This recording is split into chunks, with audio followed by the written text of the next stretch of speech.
নমস্কার বন্ধুরা, আমি মৌমিতা। কুকিং উইথ মৌমিতা চ্যানেলে তোমাদের আরও একটা নতুন ভিডিওতে সকলকে জানাচ্ছি স্বাগত।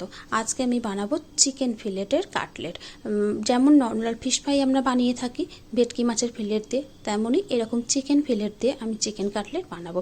তো দেখো, বাজার থেকেই কিন্তু চিকেনগুলোকে আমি এইভাবে একটু মোটা মোটা করে ছোট ছোট করে কাটিয়ে এনেছি। এবারে চিকেনগুলোকে যেটা করতে হবে, একটা র্যাপারের মধ্যে মানে এরকম প্লাস্টিকের মধ্যে চিকেনগুলোকে দিয়ে উপর থেকে হালকা হাতে একটু করে থেঁতে করে নিতে হবে, যাতে যেই মশলাগুলো আমি ম্যারিনেট করব সেই মশলাগুলো যাতে চিকেনের মধ্যে খুব ভালোভাবে কোটিং করে নেয়, মানে চিকেনের মধ্যে যাতে খুব ভালোভাবে ধরে নেয়। তার জন্যই কিন্তু এই কাজটা করতে হবে। হালকাভাবে যে কোনো ভারী জিনিস তোমাদের কাছে থাকলে সেটা দিয়েও তোমরা কিন্তু এই কাজটা করতে পারো। খুব বেশি কিন্তু করার দরকার নেই, একবার মানে একটা চিকেনে 2 থেকে 3 বার এইভাবে হালকা করে করলেই এই কাজটা হয়ে যাবে।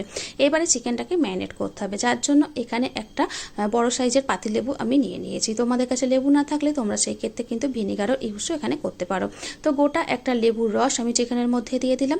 চিকেনের মধ্যে লেবু আর বাকি কয়েকটা উপকরণ দিয়ে কিন্তু চিকেনটাকে কিছুক্ষণ ম্যারিনেট করে রেখে দিতে হবে।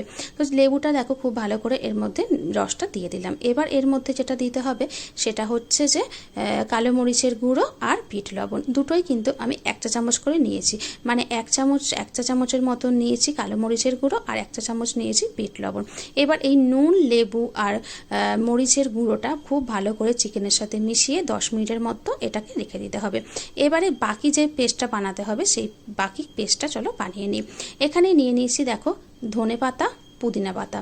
ফিশ ফ্রাইয়ের যে মশলাটা করা হয় সেই ফিশ ফ্রাইয়ের মতন মশলাটাই কিন্তু আমি এখানে করব।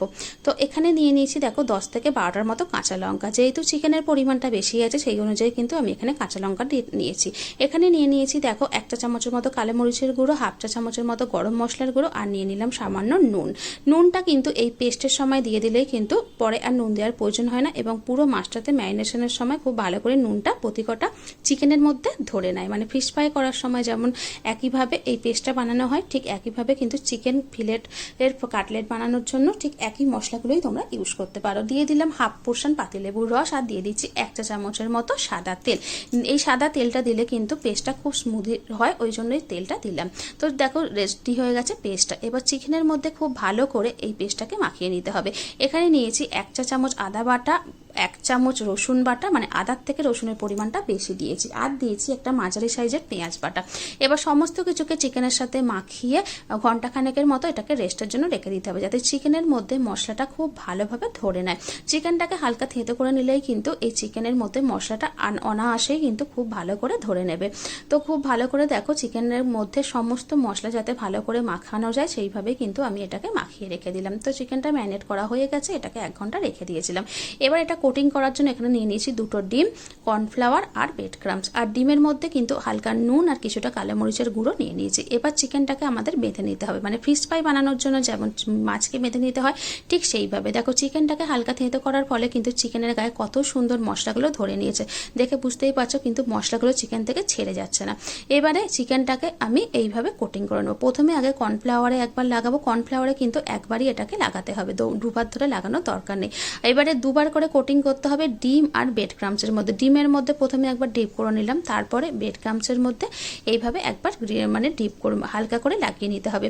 খুব বেশি কিন্তু কোটিং করার দরকার নেই, দুবার এই কাজটা করলেই হবে। কারণ উপরের লেয়ারটা যদি খুব মোটা হয়ে যায়, কারণ ভিতরের চিকেনটা যেহেতু একটু মোটা আছে, উপরের লেয়ারটাও যদি মোটা হয় তাহলে কিন্তু ভিতরের চিকেনটা ভাজার সময় কাঁচা কাঁচা রয়ে যাবে। যার জন্য এটা কিন্তু দুবারই কোটিং করবো, দুবারের বেশি কিন্তু কোটিং করার দরকার নেই।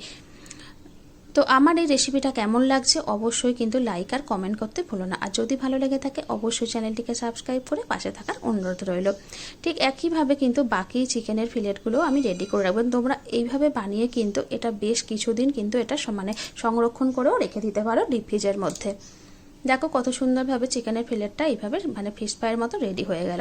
তো একইভাবে বাকিগুলোও আমি এইভাবে বানিয়ে নিলাম। তোমরা এরকম কিন্তু 4-5 দিন পর্যন্ত যে মানে করে নিয়ে রেখে দিয়ে তারপরে যখন যেমন প্রয়োজন তখন সেরকম ভেজে নিতে পারো। কড়ার মধ্যে আমি সর্ষের তেল গরম করতে দিয়ে দিচ্ছি। তেলটা হালকা গরম হয়ে গেলেই কিন্তু গ্যাসের ফ্লেমটা একদম লোতে রেখে দেবে।